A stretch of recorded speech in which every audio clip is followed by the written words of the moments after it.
Hey everyone, welcome back to the second lecture of Study Gem ML series where we will learn about machine learning. So आप लोग first lecture कर ही चुके होंगे जिसमें हम pythons के बेसिक पढ़े थे। अब हम लोग आते हैं मशीन लर्निंग की लाइब्रेरीज पे।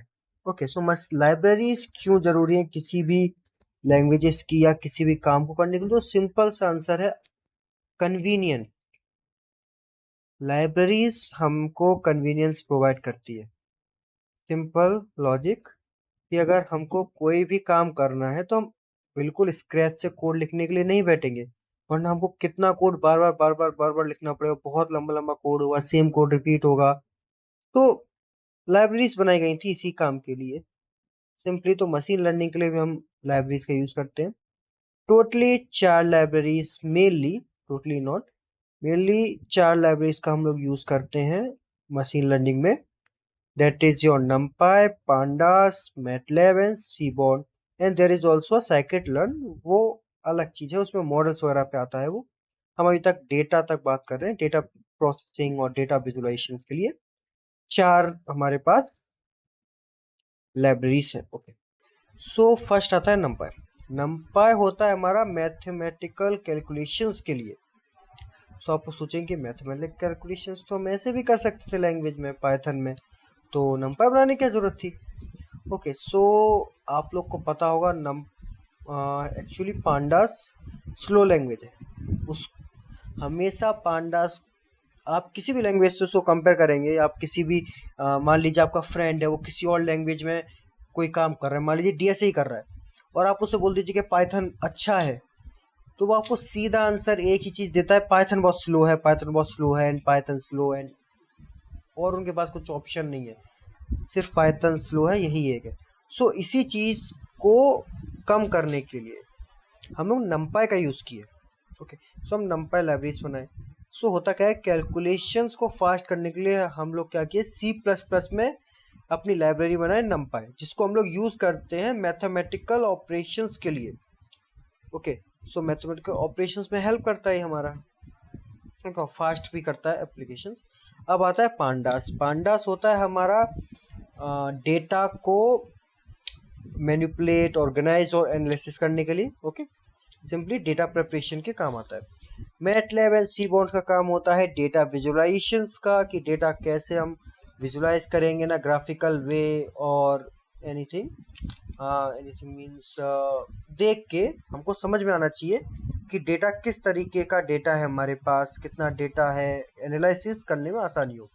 एंड साइकिल लेंस के अंदर हमारे सारे मॉडल्स हैं, लाइक लीनियर रिग्रेशंस, लॉजिस्टिक्स, ये हमारे साइकिल लेंस के अंदर आते हैं। ओके, एंड थोड़े बहुत डेटा सेट्स भी हैं साइकिल लेंस के अंदर, प्री लोडेड डेटा से, जो हम लोग यूज़ कर सकते हैं नॉर्मली। ओके, जो हम लोग यूज़ भी किएंगे करेंगे हम लोग जब हम पांडास एंड मैटलैब पढ़ेंगे। ओके, सो सबसे पहले हम स्टार्ट करते हैं अपना नमपाई वाला part. Okay, so here comes the नमपाई। सबसे पहले इंपोर्ट करते हैं, इंपोर्ट करेंगे नमपाई एज एनपी। सो हाँ, यहाँ पे क्या होता है, जैसे एनपी लिखा हुआ है वैसे ही हम लोग कन्वीनियंट के लिए हम लोग क्या, इन पूरे वर्ल्ड में 99% लोग नमपाई को एस एनपी ही डिनोट करते हैं।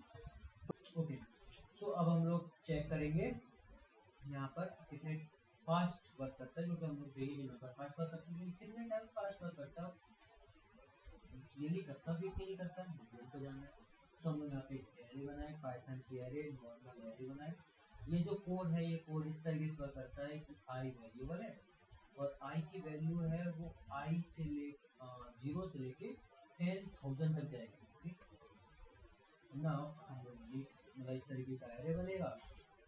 दिस विल बी, यहाँ पे हम लोग स्टार्ट किए टाइम, हम लोग टाइम स्टार्ट करके ना एक ऑपरेशन हुआ कि जितने भी अंदर एरे के एलिमेंट्स उनमें प्लस कर दीजिए, इसकी वजह से हमारे एरे ये हो जाएगा। फिर हम लोग टाइमर को स्टॉप कर देंगे। अब हम लोग देखेंगे कितना टाइम लगा, एंड लिस्ट माइनस से start means start time and and time. हम नहीं कर नंपाई बनाए, नंपाई बनाने का तरीका है एनपी डॉट एरे, सेम चीज, सिस्टम प्लस 5 किए, सेम चीज NLP अब हम देखेंगे कितने टाइम्स फास्ट हो जाता है। ओके, देखिए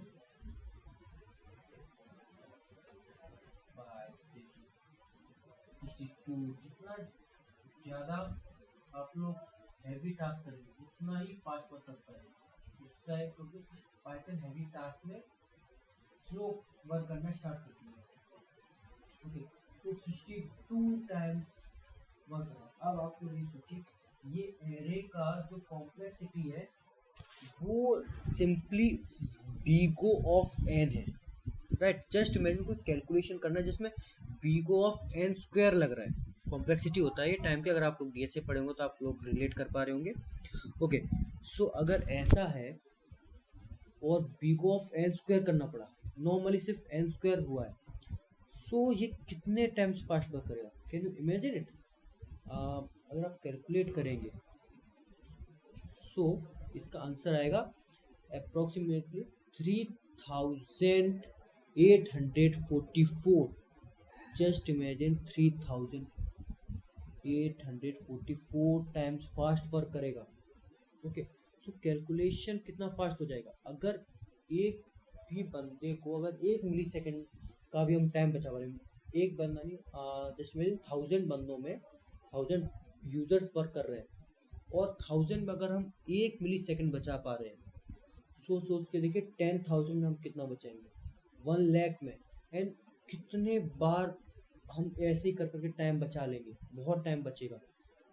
ओके, तो इसलिए हम लोग इसको यूज करते हैं। अब यहाँ पे हम लोग लिस्ट बनाए, ये नॉर्मल लिस्ट जो हम ऊपर बनाए थे। अब देखिए यहाँ पे जो टाइप है, ये जो टाइप फंक्शन है ये हमको बताता है कि जो भी हम इनको इनपुट दिए उसका टाइप क्या है। जैसे अगर मैं यहाँ पे करूँ टाइप और जस्ट इमेजिन टाइप वगैरह हो गया। ओके, 65। ओके, सो आपको सबको पता है कि इंटीजर होता है। ओके, क्योंकि इंटीजर आ गया, राइट। मैं यहाँ पे डॉट लगा दूँ और कोई भी नंबर लिख दूँ। सो आपको पता है फ्लोट होता है, फ्लोट हो गया, राइट। यहाँ पे अगर मैं कोई करेक्टर लिख दूँ, मान लो स्टडी, ओके, तो ये स्ट्रिंग हो गया। सो हमको पता चलता है कि कौन सी वैल्यू से, ओके, मतलब किस टाइप का डेटा है वो हमको पता चलता है। ये देखिए डिक्शनरी हो गया, डिफरेंट टाइप्स के आप लोग देख सकते हैं, पता कर सकते हैं। ओके, अब लोग हम इसका भी रन किए, सेम np.array किए तो एक numpy एरे बना। इसका जो टाइप होता है वो numpy.nd एरे। ओके, नाउ अब हम लोग क्या किए, 1 डायमेंशनल एरे बनाए। ओके, और फिर हम a.shape क्या बताता है, उसका शेप, जैसे शेप पता चल रहा है तो हमको पता चलता है कि शेप क्या है। जैसे एरे है, इसका है 4 कॉलम है, 1 रो है, तो 4। एंड यहाँ पे आप देखिए, यहाँ पे हम लोग 2 डायमेंशनल एरे बनाए। तो यहाँ पे क्या होगा 4, लेकिन 2 रोज हैं। ओके, सो 2,4 आ गया, राइट, सिंपल। एंड ये भी इधर ही सेम है। ओके, आप लोग यहाँ से देख सकते हैं। उसके बाद हम लोग बनाए कस्टम numpy एरे। हम लोग खुद बना सकते हैं, यहाँ पे कस्टमली देखा जाए तो बना सकते हो आप लोग। ओके, सो जीरोस क्या होता है, एक एरे जिसका साइज डिफाइन करेंगे खुद। उसमें क्या होगा, एरे में सिर्फ 0 0 0 0 होगा, एरे नहीं मैट्रिक्स बोले तो ज़्यादा सही रहेगा क्योंकि ये 2 डायमेंशनल है। ओके, सो मैट्रिक्स में हर एलिमेंट 0 0 0 होगा। वैसे ही वंस होता है, उसमें 1 1 1 1 1 होता है। ओके, एंड फुल का मीन्स क्या होता है कि इतने साइज की मैट्रिक्स और उसमें ये वैल्यूज फिल हो, 5 5 5 5 फिल हो। अब रैंड इंट होता है, random.randint। सो randint क्या करता है, रैंडम वैल्यूज चूज करता है, integer values between of range this one 10 to 100। And इस शेप की हमको numpy एरे मिलेगा। सिंपली हम प्रिंट किए, देखो 0 0 0 1 1 1 5 5 5। एंड ये रैंडम वैल्यूज, अगर मैं इसको दोबारा रन करूँगा, आप देखो दोबारा रन करने पे ये फिर वैल्यू चेंज होगी। ये देखो कभी वैल्यू चेंज नहीं होगी, रैंडम वैल्यूज पिक करता है। ओके, ये भी होता है ना। फिर से हम लोग किए, एक रैंडम बनाए। Okay, random array. अब हम लोग इसमें कुछ चीज़ें देखेंगे, जैसे शेप पे क्या आता है। मैं आपको बता दूं, शेप मतलब आपको हम बता दिए थे कि नॉर्मली क्या साइज़ है वो बता देता है, कितने रोज है कितने कॉलम्स। डायमेंशन बताता है n dim, n mean dim मतलब डायमेंशन, कि कितने डायमेंशन के लिए 2D है 3D है, ओके वो बताता है।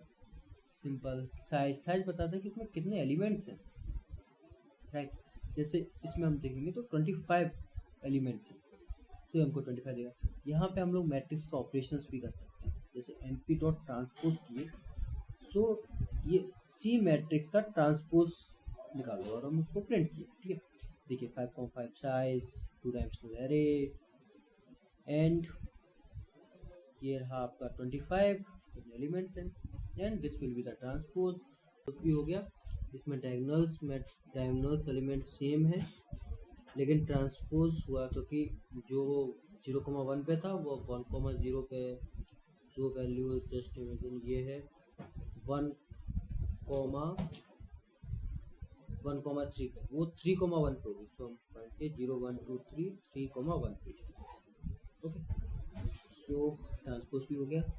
अब कुछ मैथमेटिकल ऑपरेशंस भी करते हैं, रैंडम वैल्यूज निकाले।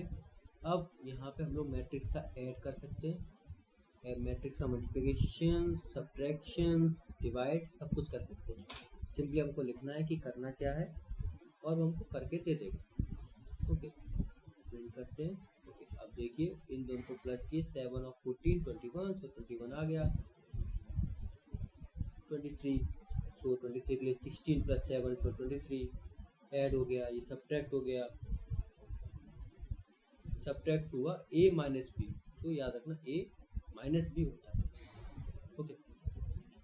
नाउ मल्टीप्लिकेशन हो गया। आप लोग मैट्रिक्स को सॉल्व करेंगे तो यही आंसर आएगा। आपको बड़ा सा कोड लिखने की जरूरत नहीं है, जो आपको डीएसए में सिखाया गया होगा कि मैट्रिक्स मल्टीप्लिकेशन करने के लिए 2 बार लूप चलाइए, एन स्क्वायर कीजिए, i comma j, j comma i n change करते रहिए, वो सब करने की आपको जरूरत नहीं है, नॉर्मली कर सकते हैं, ओके।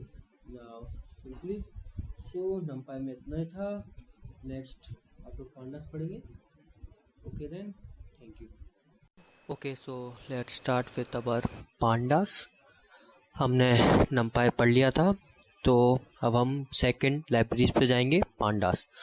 सो पांडास बहुत ज़रूरी लाइब्रेरी है, बिकॉज पांडास काम आती है डेटा प्रोसेसिंग में, okay. Data preparation, data processing, data को देखना एंड एनालाइज करने के लिए, डेटा लोड करने के लिए, हर चीज़ के लिए पांडास का यूज़ किया जाता है।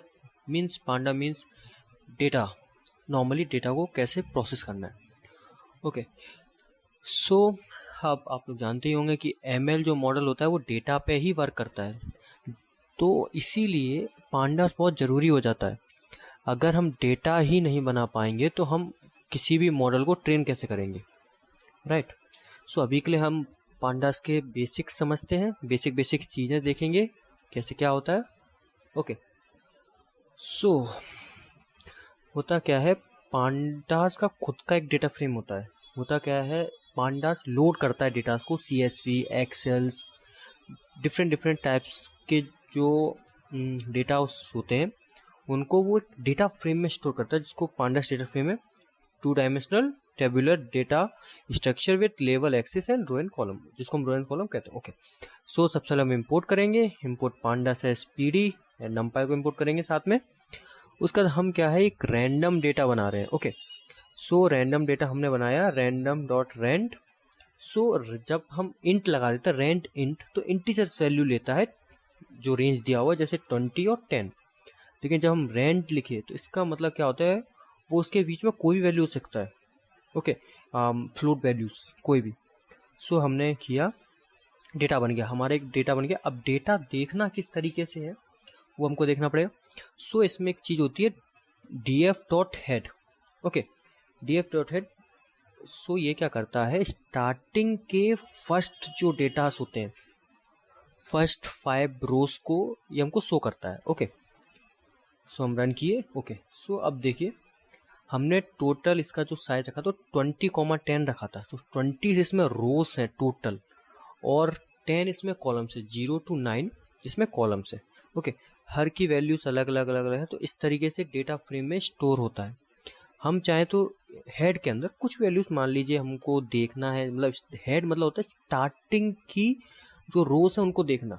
डिफ़ॉल्ट वैल्यू इसमें 5 फिक्स है, हम चाहें तो इसमें कुछ भी देख सकते हैं। मान लीजिए 7 हम क्लिक किए कि हमको 7 रोज देखनी है, तो ये 7 रोज दिखाया हमको, 0 to 6 7 रोज, और हमको डेटा दिख रहा है पूरा।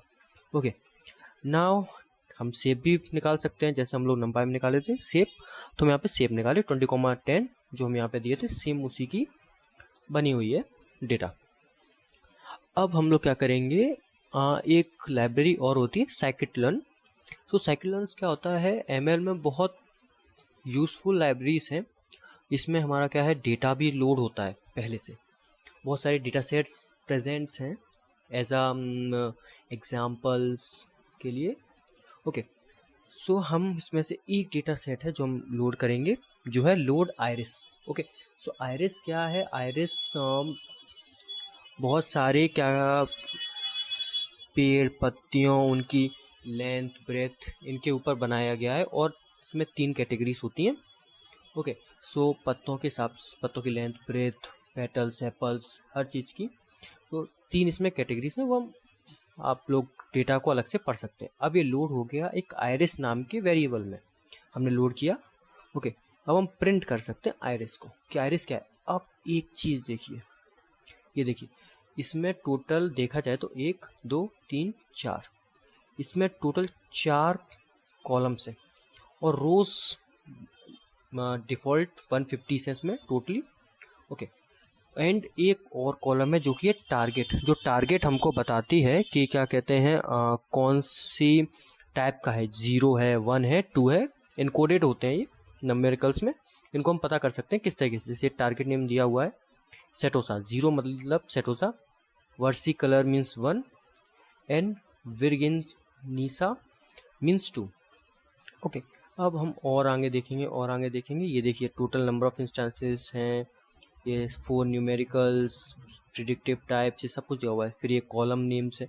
अब एक चीज़ बताइए, अगर आपको हम बोलें या कोई भी हो, इस डेटा को देख के वो कुछ समझ सकता है, इस डेटा को देख के कुछ वो प्रोसेस कर सकता है कि हमको क्या करना है, डेटा को क्लीन कैसे करना है, क्या करना है, क्योंकि डेटा बहुत मैसी होता है। ये डेटा तब भी क्लीन है, आप लोगों को लग रहा हो ये डेटा बहुत मैसी है, लेकिन ये डेटा तब भी बहुत क्लीन है। डेटा बहुत ख़राब होता है, 150 200 कॉलम्स होती हैं, 10,000 रोज। अब उनको हम एरे के फॉर्म में तो नहीं कर सकते, कैसे भी एरे के फॉर्म में हम लोग नहीं कह सकते कि हम इसको पहचान लेंगे कैसे होगा, या हम एनालाइज कर देंगे, नहीं हो सकता। सो हम लोग क्या करते हैं, उसका डेटा फ्रेम बनाते हैं। ओके, सो डेटा फ्रेम बनाया हमने उसका, एंड यहाँ पे हमने डेटा फ्रेम। अब हमने क्या किया, जो टारगेट था, हमने एक और कॉलम बनाया टारगेट नेम से, जो कि हमारा होगा सुपरवाइज्ड, जो हम लर्निंग कर रहे हैं इसमें, तो हमारा टारगेट जो आउटकम है वो होगा। ओके, हमने डेटा फ्रेम बनाया। अब हम लोग क्या किए, इसका शेप निकाले, जो कि हम बताए थे आपको कि 150,4 है, लेकिन एक टारगेट है। सो टोटल 5 कॉलम हो चुके हैं। उसके बाद एक और चीज़ है टेल। टेल क्या होता है, जैसे ये हेड है तो हमको स्टार्टिंग के जो हम यहाँ पे वैल्यू पुट किया डिफ़ॉल्ट 5, तो स्टार्टिंग के वैल्यूज दिखते हैं। ओके, यहीं पे जो टेल है, टेल में हमको दिखता है लास्ट के वैल्यूज। ओके, ये लास्ट के वैल्यूज हमको दिखे। अब एक और चीज़ है, हम लोग scikit-learn से भी डेटा कर ले लिए, अपना खुद का भी डेटा बना लिए। अब एक और चीज़ होता है, हमको मान लीजिए हमारे पीसी में कोई डेटा है, या कहीं केगल वगैरह पे आप लोग वर्क करेंगे, तो वहाँ से डेटा कैसे लेंगे। तो होता क्या है कि हम लोग जैसे इधर से इधर अपना डेटा ला सकते हैं। ओके, सिंपली यहाँ गए डेटा, जैसे मैं अभी डायबिटीज़ का डेटा लूँगा। ओके, यहाँ पे गए। ओके, अब हम लोग क्या करें, यहाँ से कॉपी पाथ किए, और यहाँ पे गए और पेस्ट कर दिए। ओके, सो इसमें इस तरीके से pd.read.csv, अगर csv फाइल है तो csv, एक्सेल फाइल है तो Excel. Okay, and file path दे दिए उसमें। ओके, उसका हम रन करेंगे तो ये डेटा हमारा आ गया, लोड हो गया डेटा। इसमें हम पहली 5 डेटाज देखे, प्रेगनेंसीज, ग्लूकोज, इनके, तो हमको अच्छे से एनालाइज करने में मदद हो रही है बहुत ज़्यादा। अब आउटकम है, आउटकम मतलब डायबिटीज़ है कि नहीं, 0 मतलब डायबिटीज़ नहीं है, 1 मतलब डायबिटीज़ है। ओके, सिंपली ये हम फिर से किए टेल, ओके, शेप निकाले कि शेप कितना है, 268 rows comma 9 columns. Okay, now data dot info, यहाँ से हम डेटा का इन्फो निकाल सकते हैं। टोटली ये हमको बहुत कुछ बताता है डेटा के बारे में, जैसे नॉन नल वैल्यूज़ कितना है। नॉन नल वैल्यूज़ होती हैं जिस सेल में वैल्यूज़ होती हैं, प्रेजेंट हैं, कोई ना कोई वैल्यू हमें प्रेजेंट की हुई है, लेकिन कभी कभी क्या होता है वैल्यूज़ प्रेजेंट नहीं होती है, वो ब्लैंक स्पेस होता है, तो उसको हम लोग बोलते हैं नल।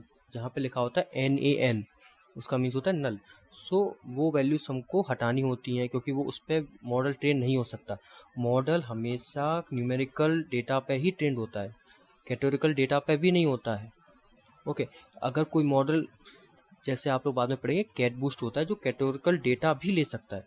कैटेगोरिकल डेटा होता है तुम्हारा जैसे Apple and anything like alphabets हो, लेकिन वो क्या करता है, वो इंटरनली ही चेंज करता है न्यूमेरिकल्स, वो क्योंकि मॉडल कभी भी न्यूमेरिकल्स के अलावा किसी डेटा पे नहीं ट्रेन हो सकता है।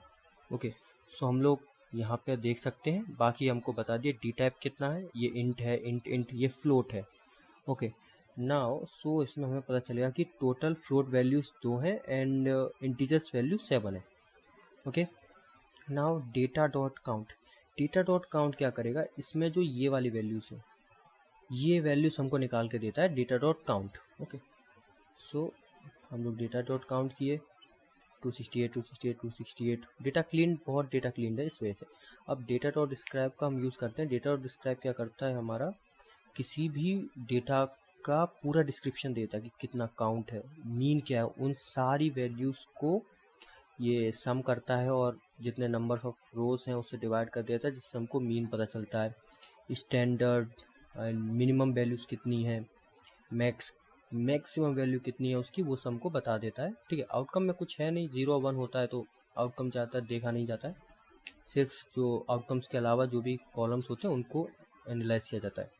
ओके, ये 25 और 50, ये 25 और 50 क्या है मैं आपको बताऊं, जैसे 25% ऑफ डेटा जो है वो 1 के पास में है, 1 के पहले है, और 50% 3 से पहले है, 75% 6 से पहले है। तो इस तरीके से ये बाकी सब में भी है कि कितने परसेंट डेटा किसके पास में है। ओके, ना हम लोग नल, इसमें जो मैं बताया था तुमको, नल NaN वैल्यूज़, उनका हम लोग निकालते हैं। जैसे अभी मैं इसको हटा दूं और मैं रन करता हूँ। ओके, सो ये क्या है, false false false false false means कोई भी नन वैल्यूज़ नहीं है, जहाँ पे नन वैल्यूज़ होंगी वहाँ पे नैन आ जाएगा। अब इसको हम ऐसे तो देख नहीं सकते कि कहाँ है, हर चीज़ तो देखेंगे नहीं, सो इसमें हम क्या करते हैं, सम लगा देते हैं। सम लगाने पे क्या करता है कि हर कॉलम वाइज हमको वैल्यूज़ बता देता है कितनी नैन वैल्यूज़ है। और इसमें अगर हम एक और सम लगा देंगे, सो ये हमको टोटल कितनी नैन वैल्यूज़ है वो बताएगा। टोटल नैन वैल्यूज़ 0। ओके, सो एक वैल्यू, एक नन हटाए तो हमको कॉलम वाइज से बता देता है कितना है। ओके, नाउ वैल्यू काउंट, सो हमको ये क्या बताता है कि वैल्यू काउंट क्या है, मतलब 1 कितनी बार आया, 0 कितनी बार आया, 100 कितनी बार आया। ये ज़्यादातर कैटेगोरिकल डेटा में यूज़ किया जाता है कि मान लीजिए कोई कार का डेटा सेट है, उसमें कार का फ्यूल टाइप है इलेक्ट्रिकल, डीजल एंड पेट्रोल। अब आपको जानना है कि पेट्रोल की कितनी गाड़ियां हैं या डीजल की कितनी गाड़ियां हैं, या फिर एनीथिंग जो पर्टिकुलरली आपको जानना है कि इस ब्रांड की कितनी कार है पूरे डेटा सेट में। सो वहाँ पे काम आता है डॉट वैल्यू काउंट। ओके, सो हमको यहाँ पता चल गया कि 0 जो है वो 500 है और 1 जो है वो 268 है। आप बाद में पढ़ेंगे एक चीज़, इम्बैलेंस डेटा सेट। सो ये इम्बैलेंस्ड है क्योंकि 500 जीरो है लेकिन 1 सिर्फ 268 है, ये बहुत कम है। हमको इसको अपस्केलिंग करना पड़ता है, जो कि हम बाद में पढ़ेंगे या जब आप लोग आगे पढ़ेंगे तब आपको पता चलेगा। ओके, सो नाउ अब हम क्या करते हैं, एक और चीज़ करते हैं। हमने यहाँ पे टोटल क्या किया, एक नया कॉलम बनाया। ये एक नया कॉलम बनाने का तरीका हमने निकाला कि 0 कहाँ कहाँ पे है। जैसे फॉल्स हो गया, ओके, कि यहाँ पे 0 नहीं है, यहाँ पे 0 है, यहाँ पे 0 नहीं है, यहाँ 0 है। इस तरीके से एक नया कॉलम बना लिए। हम लोग चाहें तो कॉलम कैसे, ये कॉलम इसको ब्रेक कर सकते हैं। ओके, कि कॉलम को हम लोग ब्रेक कर दो कि क्या कहते हैं, 0 है, 0 आउटकम 0 अलग हो गया, आउटकम 1 अलग हो गया, तो उस तरीके से कर सकते हैं, कुछ भी कर सकते हैं। ओके, नाउ यहाँ पे हम लोग देखेंगे डेटा डॉट ड्रॉप। ये ड्रॉप होता है अगर किसी कॉलम को हमको ड्रॉप करना है, ठीक है।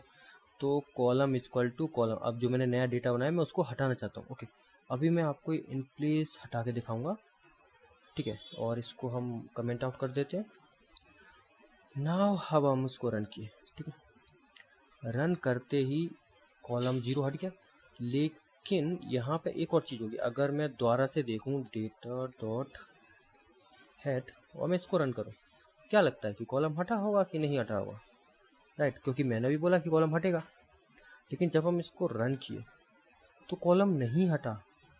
सो ये होता क्या है कि ये कॉलम एक अगर आपको कॉलम का डेटा पर्टिकुलरली हमेशा के लिए हटाना है तो एक अलग तरीका है, लेकिन मान लीजिए कि आपको पर्टिकुलरली हमेशा के लिए नहीं हटाना, आप स्टोर कर रहे हैं इसको एक रिमूव, एक सेकेंड, रिमूव इसको, ओके। नाउ अगर अब मैं ये चेक करूं, ठीक है, मैंने स्टोर कर लिया उस डेटा को अपने एक वेरिएबल में डेटा डॉट रिमूव। अब मैं इसको करूंगा कहीं पे भी रन, इसको कहीं पे भी रन करूंगा, सो अब डेटा हट गया क्योंकि मैंने डेटा स्टोर कर लिया उसको। अब देखना इधर कॉलम 0 नहीं है, ठीक है, तो मैंने डेटा हटा दिया। लेकिन अगर आप चाहते हो कि डेटा परमानेंट हट जाए, जैसे मान लीजिए होता क्या है, बहुत से डेटा सेट में इंडेक्सिंग दी होती है, जो यहाँ पे 0 1 2 3 है, ये पहले से उसमें प्रेजेंट होता है इंडेक्सिंग के रूप में 0 1 2 3, तो हमको उसकी ज़रूरत नहीं होती, इंडेक्स की हमको ज़रूरत नहीं पड़ती है। तो हम लोग क्या उसको हटाते हैं, तो हटाते किस तरीके से, कॉलम इक्वल टू कॉलम जो नेम दिया होता है index, x equal to 1, x equal to 1 होता है मीन्स कॉलम। और अगर हम 0 कर देंगे इसको, जो कि वर्क नहीं करेगा इधर, लेकिन अगर हम 0 करते हैं और यहाँ पे हम रोज देते हैं कि कितनी रो, कौन सी रो हमको हटानी है, रो इक्वल टू, तो वो रो हटती है, 1 होता है कॉलम के लिए। ओके, नाउ मैं आपको बता रहा हूँ in place is equal to true. Okay, अब मैं इसको हटा दूँ, अब मैं स्टोर नहीं कर रहा डेटा को, ओके, इसको भी मैं हटा देता हूँ। अब क्या होगा ना कि in place equal to true क्या होगा, जो रियल डेटा है, डेटा सेट जो रियल है, वो उसमें से ही कॉलम हटा देगा पूरा, वो कॉलम बचेगा ही नहीं। अब आप यहाँ देखिए, मैं हटाया, कॉलम हट गया। अब मैं डेटा डॉट हेड करूँगा, ये पहले का था, अब मैं नया करता हूँ, दोबारा रन किया, हट गया। ओके, ये हट गया। अब ये इसमें बस एक ही चीज़ की दिक्कत है, अगर मैं कॉलम डॉट 0, अगर मैं अब एक तरीके से पूरी तरीके से हट चुका है, डेटा डॉट कॉलम अंडरस्कोर 0 है ही नहीं कहीं पे। अब तो अगर इसको मैं दोबारा रन करने की कोशिश करूँगा ना तो एरर देगा। अभी देखना, दोबारा रन कर रहा हूँ, इट विल थ्रो एरर। क्यों? क्योंकि कॉलम 0, कॉलम आउटकम 0 बचा ही नहीं है, अभी कॉलम है ही नहीं है, एक तरीके से बचा ही नहीं है अभी कॉलम। तो अगर आप एक बार डेटा क्लीन हटा दिए इन पे इक्वल टू ट्रू करके, तो वो डेटा आपको वापस से लोड करना पड़ेगा। इन पे इक्वल टू ट्रू को बहुत केयरफुली यूज़ करना है।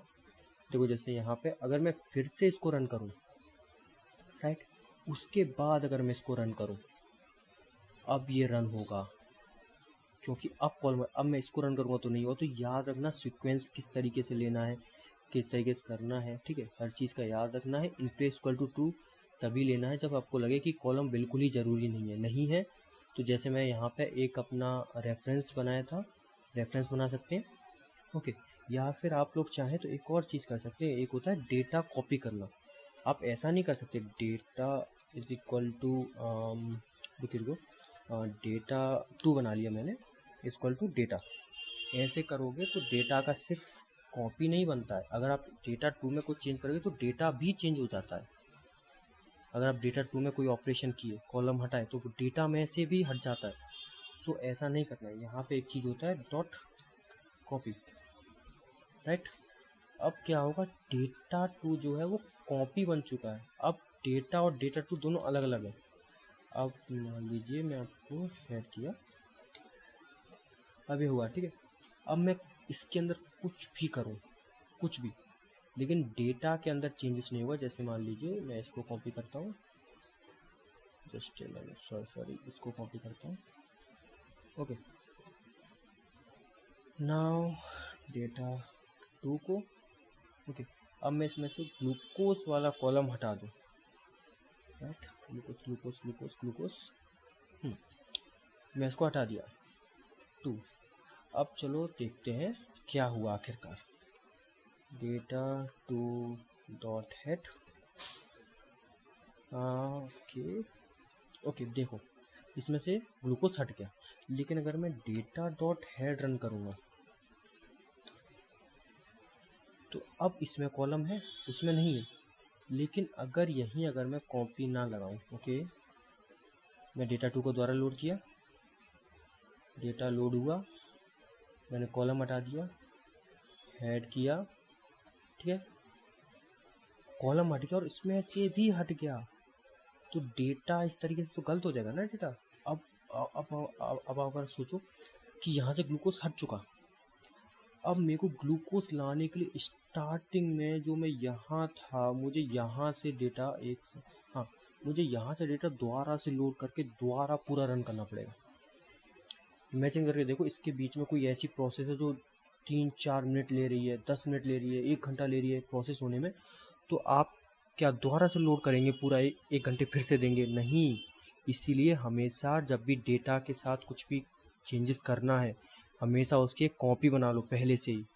फिर जब डेटा आपको लगे कि हाँ मैंने अब सही कर दिया, तो उसको चेंजेस कर दो दोबारा से कि data is equal to data dash 2, ठीक है। सेम वेरिएबल ले लो, या नहीं चाहो तो डेटा 2 पे काम करते रहो आगे, ऐसे डेटा 2 डेटा 3 ऐसे करते रहो। लेकिन याद रखना डेटा को डायरेक्टली चेंज मत करना, वरना बहुत दिक्कत आती है। पूरा का पूरा दोबारा से ही रन करना पड़ेगा आपको, ओके।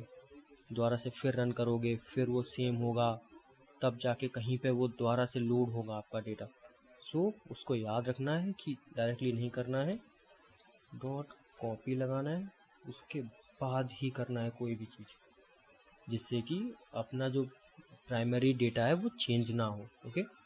सो पांडास इतना ही है, ओके। अब हम नेक्स्ट पढ़ेंगे, नेक्स्ट लाइब्रेरी जो कि है मैटप्लॉटलिब, ओके।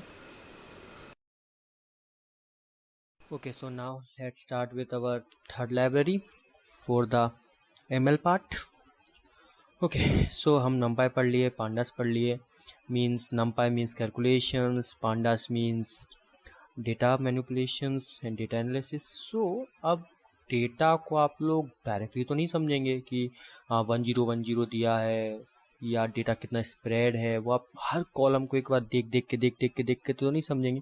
उसके लिए हमें कुछ विजुअलाइजेशन चाहिए, क्योंकि कोई भी चीज़ होता है जो विजुअली इम्पैक्ट डालता है वो डायरेक्टली लिख के या नंबर्स को देख के हम लोग नहीं कर सकते, राइट। सो मैटप्लॉट का सीधा मतलब है डेटा को विजुलाइज करने के लिए एक टूल है, ओके। इसमें सीबॉर्न जो होता है, सीबॉर्न भी मदद करता है। अभी हम लोग मैटप्लॉट पे ध्यान दें, क्योंकि सीबॉर्न सिर्फ हेल्प करता है और ज़्यादा अच्छे से शो करने में मदद करता है। बाकी जो विजुअलाइजेशन होता है वो मैटप्लॉटलिब भी करता है, okay. So let me connect my notebook first, okay. After that I will import matplotlib dot पाइप्लॉट।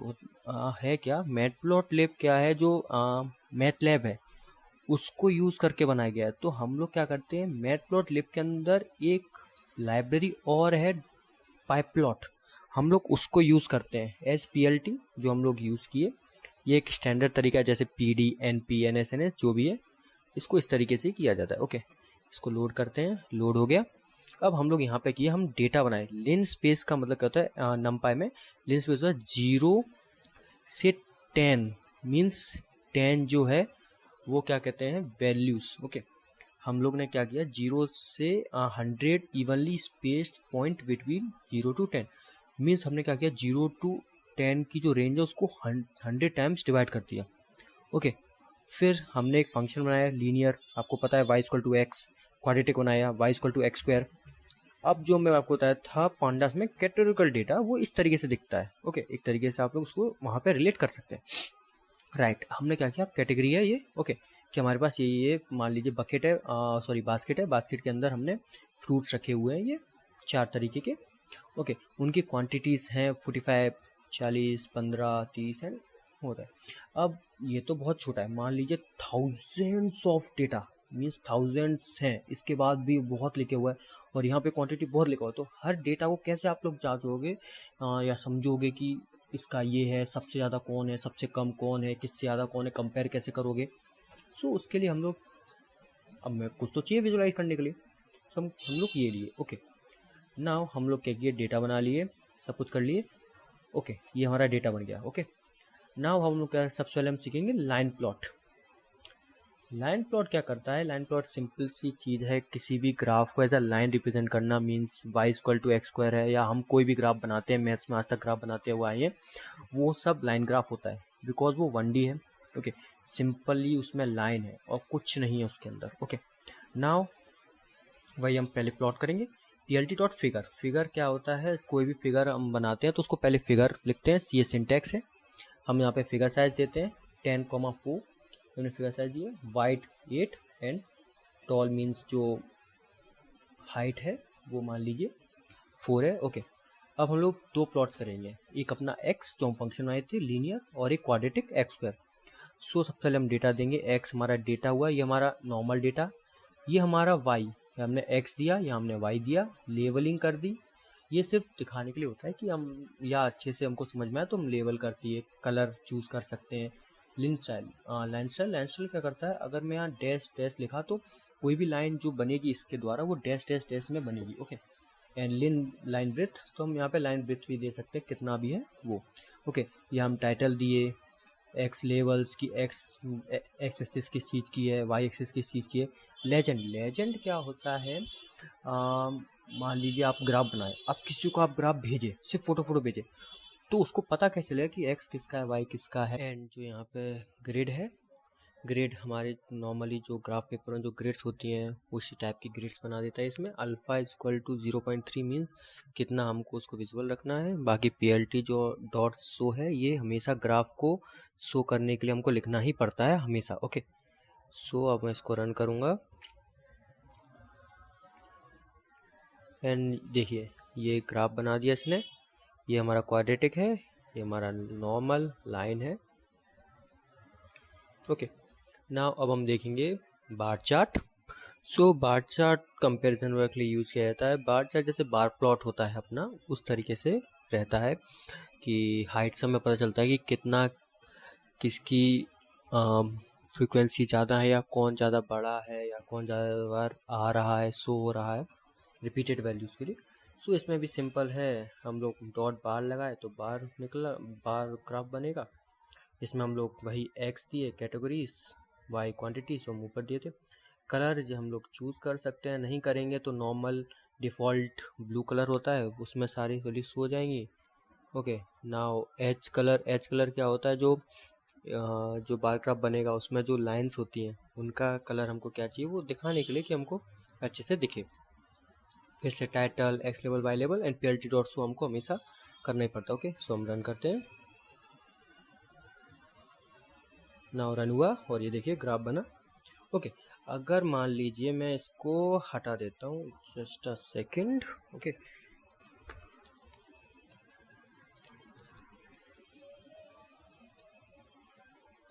Okay, so अगर मैं इसको हटा दिया, जस्ट इमेजिन कलर हटा दिया, तो मैं जैसा आपको बोला था कि ब्लू लाइन बनेगी।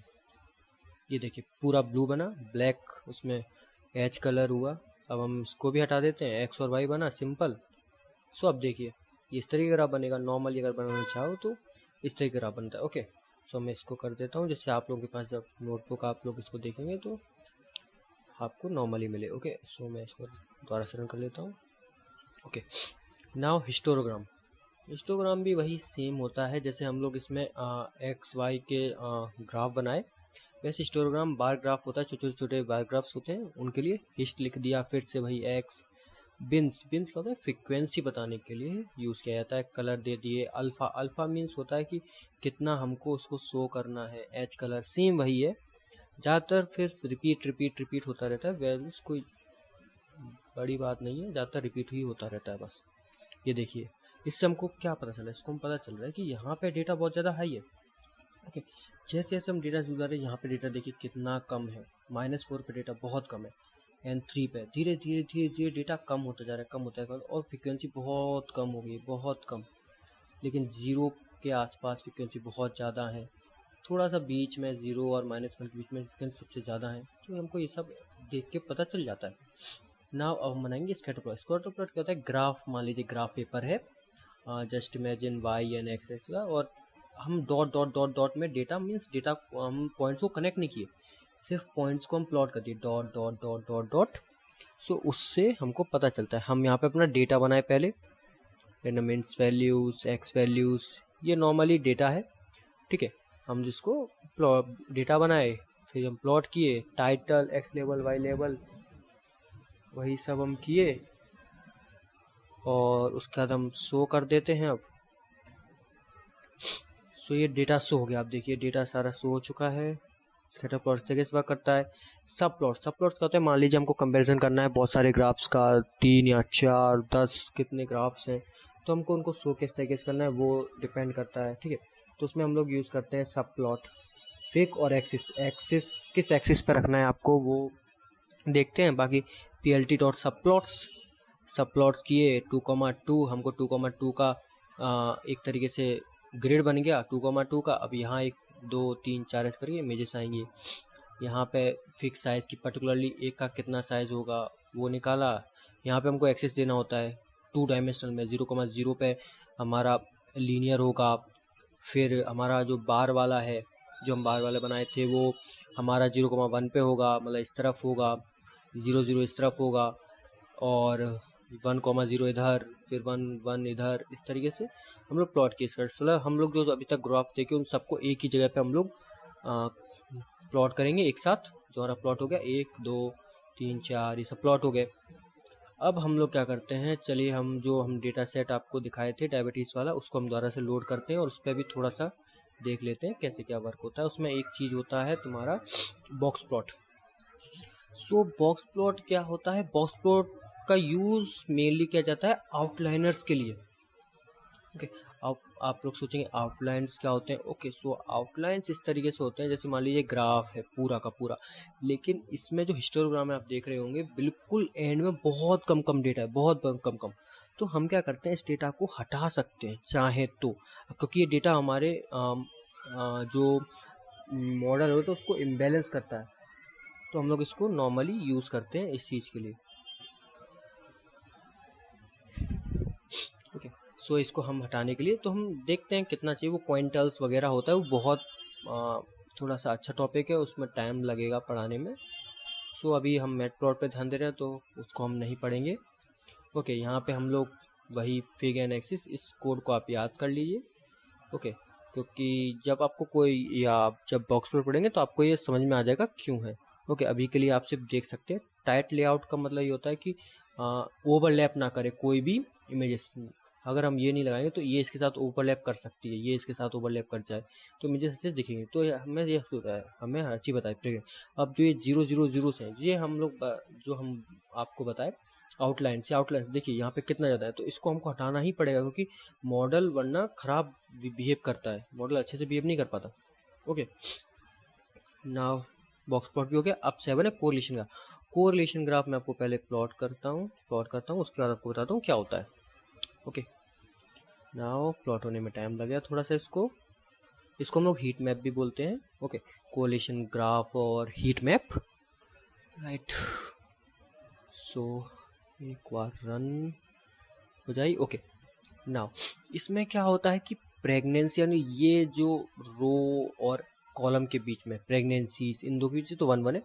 ग्लूकोज और प्रेगनेंसी के बीच में लीनियरली कैसा ट्रेट फॉलो हो रहा है।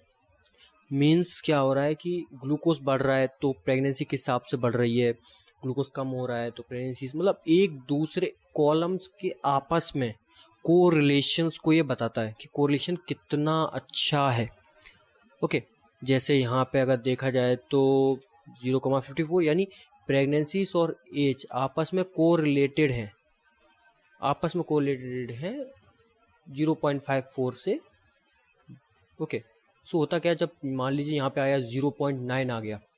ओके, 0.9 आया तो उसका मतलब बहुत ज़्यादा कोरिलेशन है। तो हम लोग जब मॉडल ट्रेन करते हैं तो कॉलम्स को कम करने के लिए हम लोग क्या करते हैं, एक कॉलम हटा देते हैं, क्योंकि जब दोनों ही कोरिलेटेड हैं, एक दूसरे के साथ सेम बिहेव कर रहे हैं, तो दोनों के साथ ट्रेन करना ज़रूरी नहीं होता है, वो आप लोग डिपेंड करता है कि मॉडल की एक्यूरेसी बढ़ रही है नहीं बढ़ रही, बहुत चीज़ें करनी पड़ती हैं आगे। ओके, सो उस पर डिपेंड करता है। नाउ अब ये है सीबॉर्न डिस्ट्रीब्यूशन ग्राफ। ओके, सो जो हम लोग हिस्टोग्राफ बनाए उसमें जैसे हम लाइन बना दे। ओके, सो अब ये देखिए यहाँ के बाद जो ये लाइन है, यहाँ 20 का जो बॉक्स खत्म हो रहा है उसके बाद सीधे 0 पे एक बॉक्स है, एक टेबुलर है। ओके, सो हम इसको डेटा को अगर नहीं हटाए तो बहुत दिक्कत देता है। जैसे ये 60 बहुत ज़्यादा ग्राफ फैल जाता है तो मीन वगैरह इन सब पे बहुत ज़्यादा दिक्कत देता है। तो हम लोग इसको देखेंगे और मतलब इसको हटाते हैं देखा जाए तो। ओके, वो डिपेंड करता है एक्यूरेसीज कितना आ रहा है, बहुत वही है कि एक्यूरेसीज पे डिपेंड करता है हर चीज़।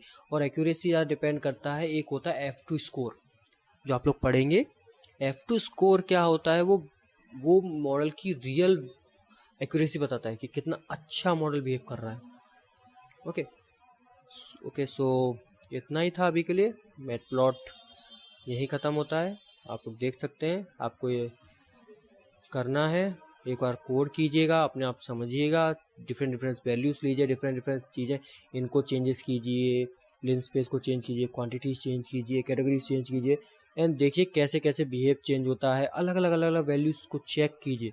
जब तक आप लोग अपने आप से वैल्यूज़ को चेंज नहीं करेंगे, समझने की कोशिश नहीं करेंगे, सो कुछ नहीं होगा। आपको खुद समझना होगा कैसे वर्क करता है। हम लोग आपको बेसिक सिखाए हैं, लेकिन आपको कोड कैसे वर्क करता है वो आपको खुद सीखना पड़ेगा कि कोड इस तरीके से हमारा वर्क करता है।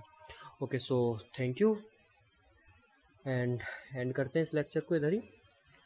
एंड आफ्टर देखें, अब 3rd लेक्चर आएगा आपका, उसको भी देखना। Okay, thank you.